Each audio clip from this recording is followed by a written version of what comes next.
produto num frasco. 5 minutos. Eu trouxe o vidro aqui, eu gostaria que vocês dessem uma olhada nesse material, como ele se parece muito com o vidro. Né? Ele é altamente reativo, só peço para que não abram, porque se vocês abrirem, ele vai se derreter. Né? Vamos lá. Quais são os possíveis mecanismos de funcionamento desse vidro como agente? Né? Essas aqui são as nossas grandes dúvidas dentro da pesquisa.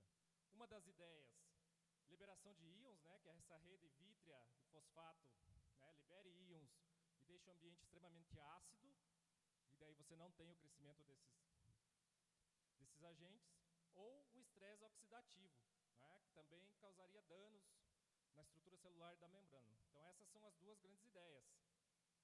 E os resíduos da utilização desse produto seriam polifosfatos de potássio, ácidos fóricos, que estão presentes no refrigerante que você toma, em vários aditivos alimentares. Né?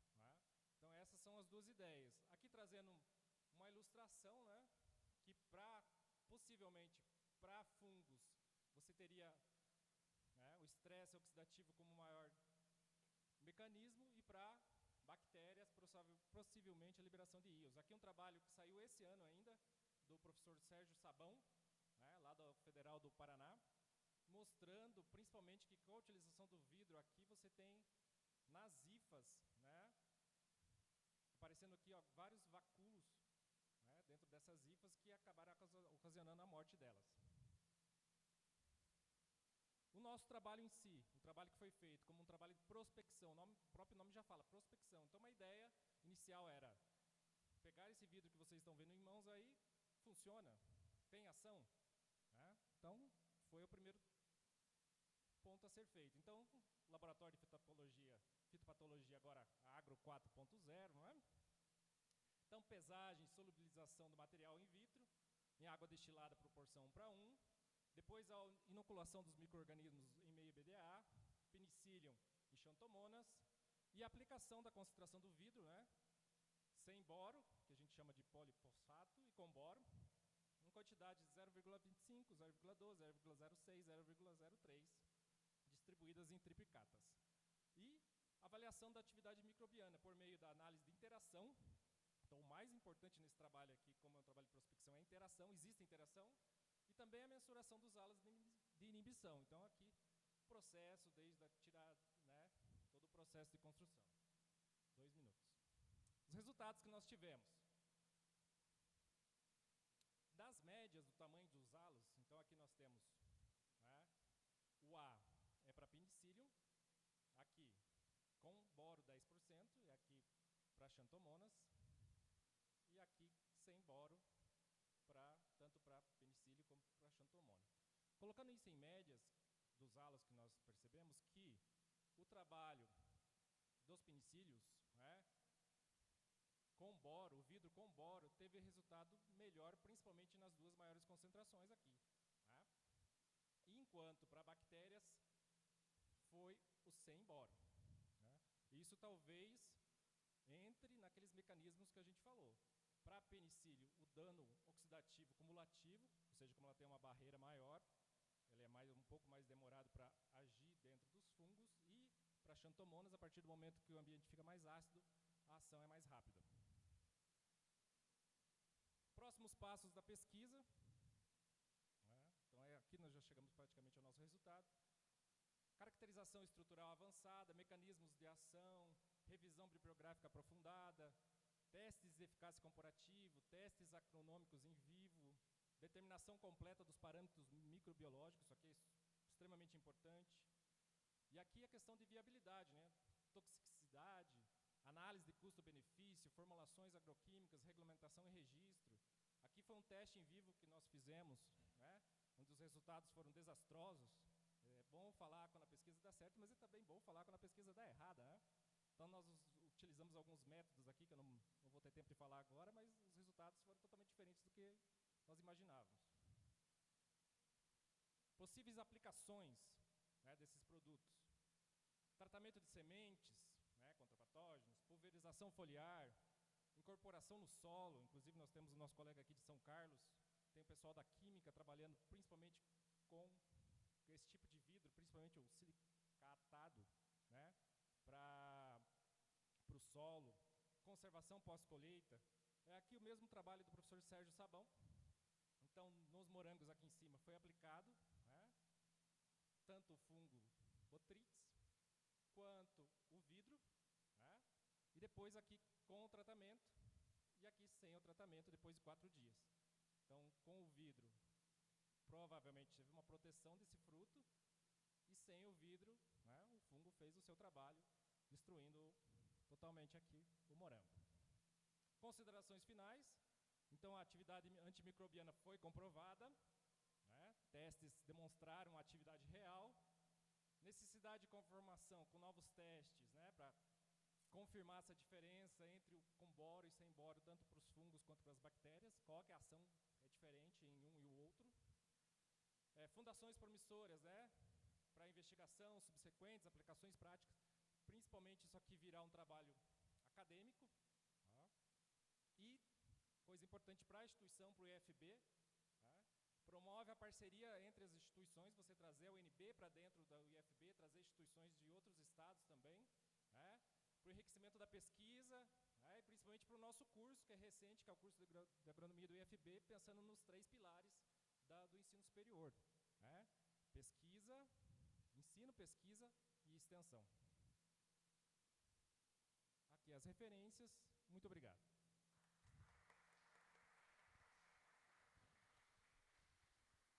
Obrigada, Everaldo. Agora vamos abrir para o máximo uma pergunta. Alguém tem interesse?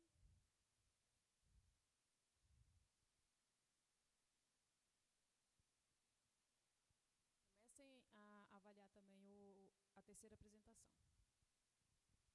Bom dia, parabéns pela apresentação, pela pesquisa também.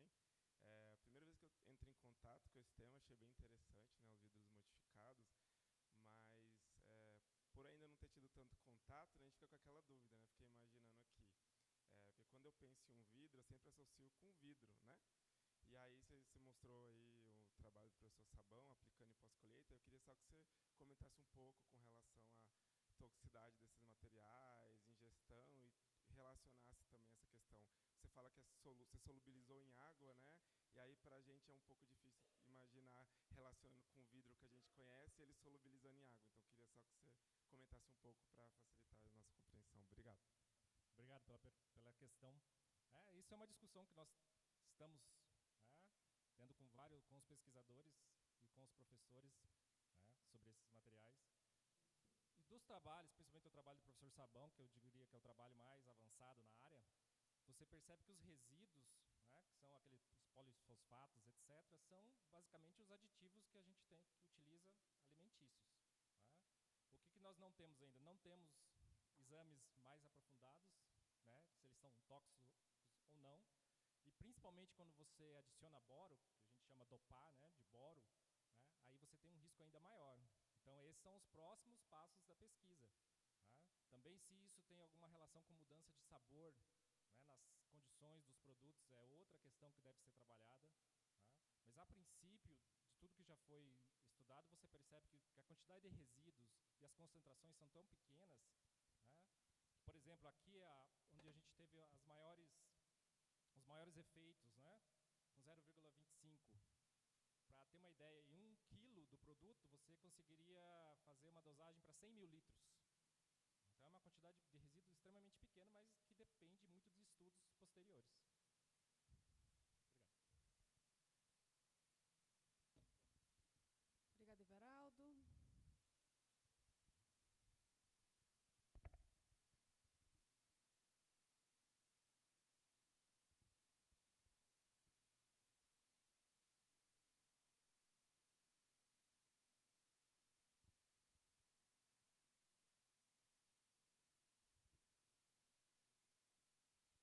Bom, agora eu convido a Maria Eduarda para fazer a 4ª apresentação da sessão oral. Maria Eduarda, você tem 10 minutos. Lembre de prestar atenção aqui para as meninas, que elas vão sinalizar o tempo, tá? Fica à vontade, obrigada.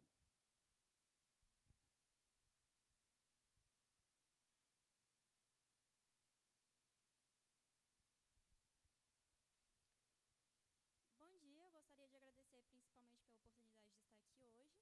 Eu me chamo Maria Eduarda, sou estudante de agronomia da Universidade Católica de Brasília, faço iniciação científica na Embrapa Hortaliças e vou falar um pouquinho hoje sobre o meu trabalho do efeito da quitosana como bioinsumo para proteção antiviral em diferentes temperaturas.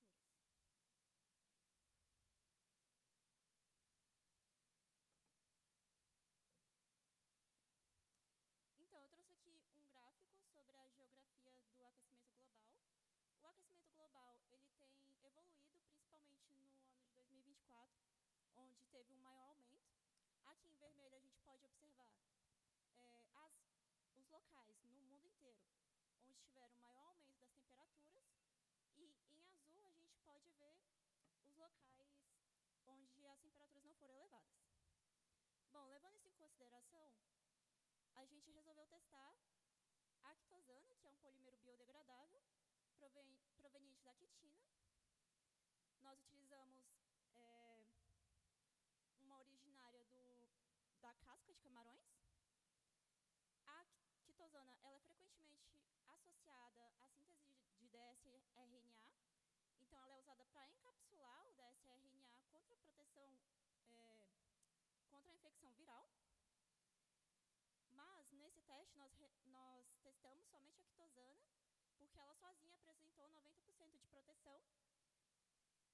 E a quitosana que nós utilizamos no nosso trabalho, ela apresenta 99,8% de pureza. Falando um pouquinho agora dos vírus que foram inoculados, nós inoculamos o TOMV, que é o Tomato Mosaic Virus, do gênero Tobamovírus. O genoma dele é de RNA de fita simples. O método de inoculação foi por inoculação mecânica. Os sintomas característicos do vírus é de mosaico e bolhosidade. Nós também inoculamos o TOSRV, que é o Tomato Severe Rugose Virus, do gênero Begomovírus. O genoma dele é de DNA circular de fita simples, podendo ser monopartido ou bipartido. O método de inoculação foi por agroinjeção. E os sintomas característicos do vírus é rugosidade, enrolamento foliar e clorose internerval. Eu trouxe aqui também um pouquinho da estrutura genômica deles. A cultura analisada foi o tomateiro, o Solanolicopérsico, da família das Solanáceas. É uma cultura anual ou perene, com ciclo entre 170 a 180 dias. Pode ser cultivado tanto para cultivo industrial quanto para mesa ou cultivo em estufa. E o tomateiro ele é altamente suscetível a pragas e viroses. E o principal vetor dessas viroses é a mosca branca, que é a Bemisia tabaci. Agora um pouquinho sobre o experimento e um pequeno exemplo dos sintomas de TOMV que foi falado antes. Aqui a gente pode observar na imagem à direita de vocês o sintoma característico de mosaico de TOMV. Aqui na esquerda a gente tem a câmara de crescimento, chamados fitotrons, que foi onde foi controlado o ambiente para a realização do experimento. As plantas foram expostas a 3 tipos de temperaturas diferentes, de 25, 30 e 35 graus. E os tratamentos de inoculação com o vírus foram de TOMV, TOSRV e ambos os vírus gerando uma infecção mista. Também consistiram os tratamentos com quitosana e sem quitosana. Bom, a quitosana a 25 graus, nós colocamos o tratamento de infecção mista para os 2 vírus, onde nós conseguimos o resultado de 90% de infecção reduzida. E nós testamos a infecção para a TOMV por meio do teste sorológico de DOT-ELISA. E para a TOSRV, nós analisamos por meio dos sintomas característicos de clorose internerval. Então, foi uma análise visualmente sintomatológica. O tratamento controle para a infecção mista, nessa temperatura, apresentou 100% de sintomas, tanto em relação ao mosaico quanto clorose internerval.